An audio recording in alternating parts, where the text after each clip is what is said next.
Hello, everybody. My name is Sarah Hickman, and this is my presentation over 240 tutoring, a workshop that I will want to do in my office. So, just a little background information that you'll need to understand why I am doing the presentation I'm doing. I'm currently not working in a K 12 school.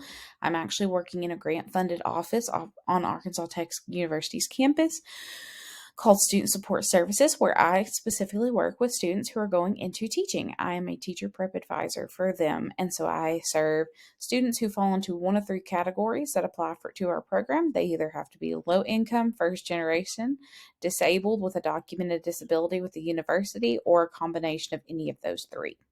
And so we have grant money that we are able to use to help students finish college. So, one of the things that we have done is we are buying things like 240 tutoring. So, for my workshop, I wanted to go through some of the very basics on 240 tutoring, explain what it is, and explain different things about the program that are needed. Something that you need to know is I am the only teacher prep advisor that is a full teacher prep advisor in our office. We have others that have a couple teacher prep students. However, I am also the only one in that office working with teacher prep students who is a licensed teacher in the state of Arkansas.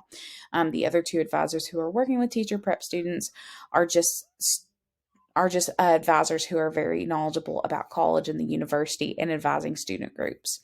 And so I bring to the table a little bit of a different background and things like that. And so that is specifically why I would want to do this workshop. So to start out my workshop, I always go with an objective. The objective for this workshop is to train advisors over students who are in the teacher prep program and the basic admin functions of 240 tutoring. We like to share, we like to give each other ideas, and we want to collaborate. So being able to walk students through their testing will help get our students licensed. If we are walking them through this program that is meant to help them study for the test that they need to get licensed, then we are going to see more of our students getting licensed. Now, I always in workshops establish norms. I did this in teaching as well. The reason I do this is because every presenter is different. Every presenter has different things that they want and ways that they want things ran. So for me, I always go up with the main four: be here and in the now. Please don't answer emails, phone, things like that. Be present for the time that I have you. Do your best and ask questions. So, doing your best and asking questions is the way that we can get through this in a way that is meaningful to us. If you are trying hard and you are asking questions and you are here present and you are working, work together and be polite. We're all going to be learning. So, the thing is we have to work together in the office.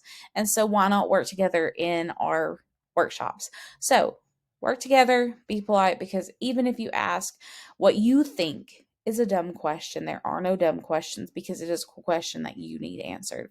And finally, pull your own happiness wagon. We are all adults. If you need to get up to go to the bathroom, if you need a drink of water, those kinds of things, you can pull your own happiness wagon and go and do what you need to do. Now, the first thing that I would do after all of that is I would want to watch a video on 240 tutoring.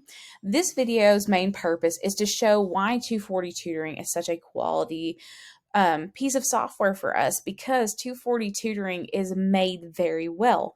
This video is actually from 240 tutoring, and this is their CEO breaking down how they make the 240 tutoring study guides that they put out for the different tests. That is what they call the little courses that they do inside of the program. Now, I love showing this because this always gets a lot of buy-in from people because they see the amount of work that has actually gone into these tests.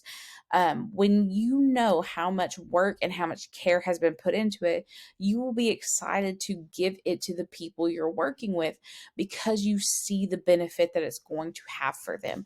And so I specifically like using this. And I specifically like using this one from 240 Tutoring. It is available on YouTube for showing, but this is a recruitment video that they utilize. After that, I always love to go over vocabulary because, again, I am the only licensed teacher in the office. And so there are words that we as educators use that are like acronyms for things, or they're just words that we all know.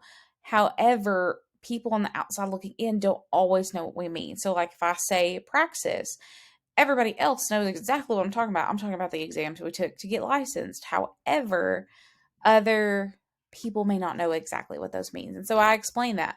I explain when I say the word license, I mean an Arkansas Teaching Educator's license. When I say FORT test, that is the Foundations of Reading test for the state of Arkansas. And when I say the word diagnostic test, I'm specifically talking about a test intended to help identify what students know and can do so in different domains. So then I always break down what is 240 tutoring. So we've kind of looked at all the broad strokes, and I like to kind of narrow it down, like what is this software, what's its purpose, what's its intended use, and why is it important for our students to use. Because the thing is we have other ways to study for the praxis. Why do we like this so much?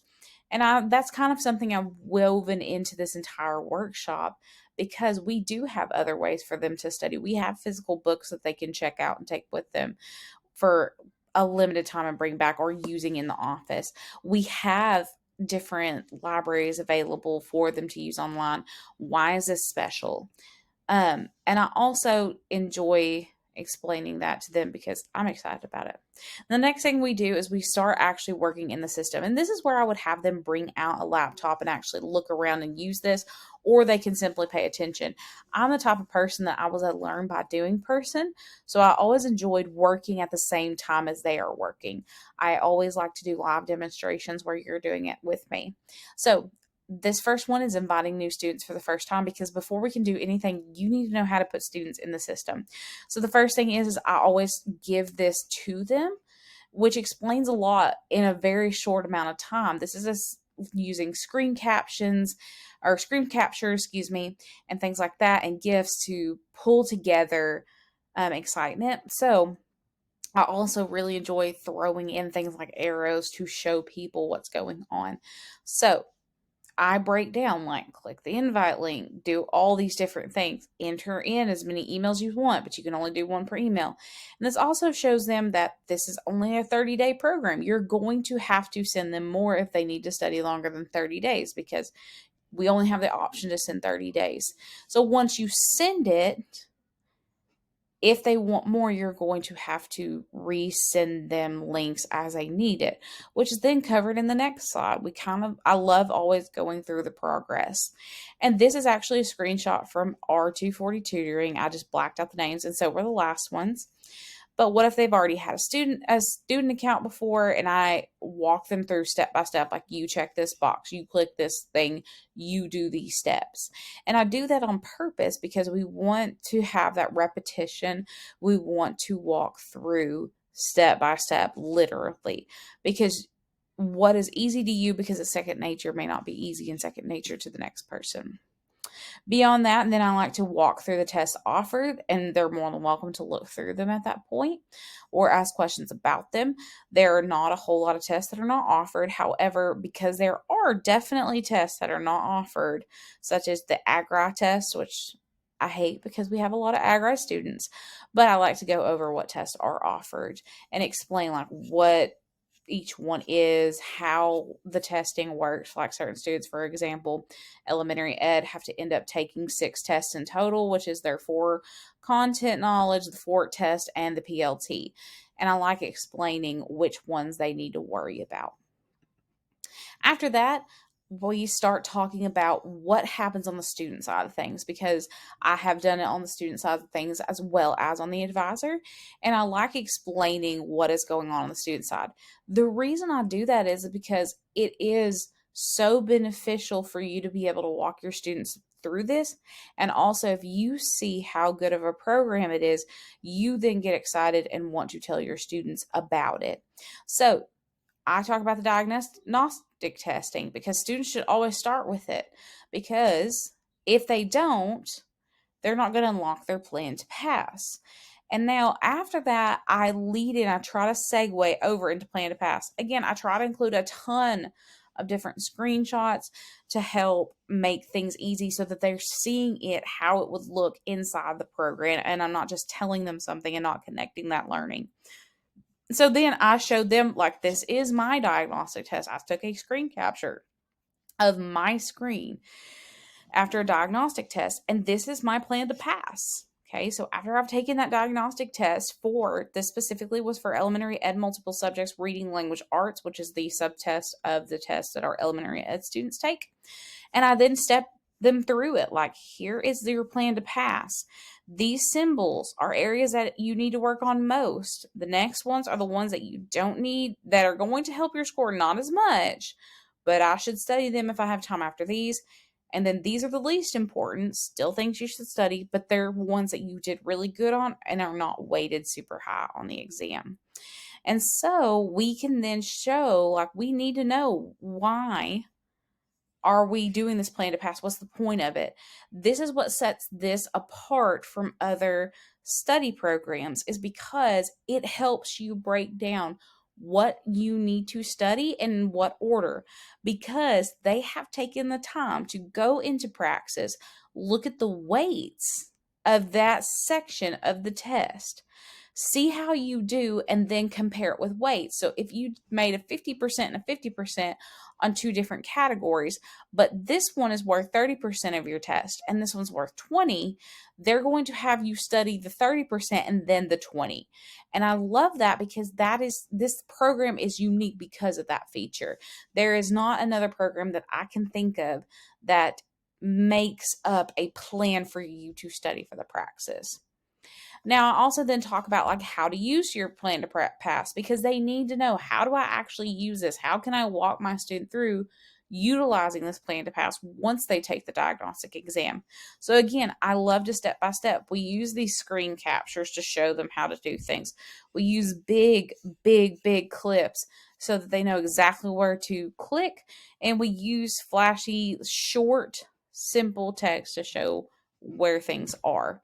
And it explains, like, you click here to get to your study set, you click here to come back to plan to pass if you want to, and once you're inside of a unit, here's what you would click on. Again, step by step, little by little. At this point in my workshop, I would then have my participants actually do the things that they've learned. So I would have them, number one, invite a student. Even if it's a fake student, we can use a fake student email. And normally there are times our 240 tutoring will be fine to send us a fake student email so we can practice. Number two, copy me and email me that student's URL. You've now shown me I can invite students, and I can invite students if they've already had a code. Number three, take a diagnostic test. What I normally have them do is pick a random subject, take the diagnostic test. They can click through it as fast as they want to, and then they'll be able to see that plan to pass. They'll be able to see what the diagnostic test looks like so they can explain it to their students. And then they can go into the course and actually see the study materials. Again, this is just kind of a way to graphically organize what they're doing. Then I always wanted to put up my post survey, or my post workshop survey. The way that I did that was I generated a QR code when scanned with a smartphone camera. This will allow them to go to this particular website, which is where our post survey is. In my office, we also all have iPads, so it was not a problem of technology, which is why I chose to do it this way. There is no possible way they would not have the technology needed to do the survey, because we have those devices in office and we are one-to-one with those. That even if they didn't have a smartphone, which we all do, but in case they left it home that day or is dead, they have the option to take the survey. And finally, my sources. Many of the sources I use were either A, from 240tutoring.com and their things, or B, I try to use two different sources. Number one, Giphy, and number two, I use what's called Pexels. Those are two sources where if you give credit, they are okay with you using their things, and they put them on there specifically for use, as long as it's non-commercial, as long as they're given credit for their work. And so all the things and all the graphics that I used inside of the program that were not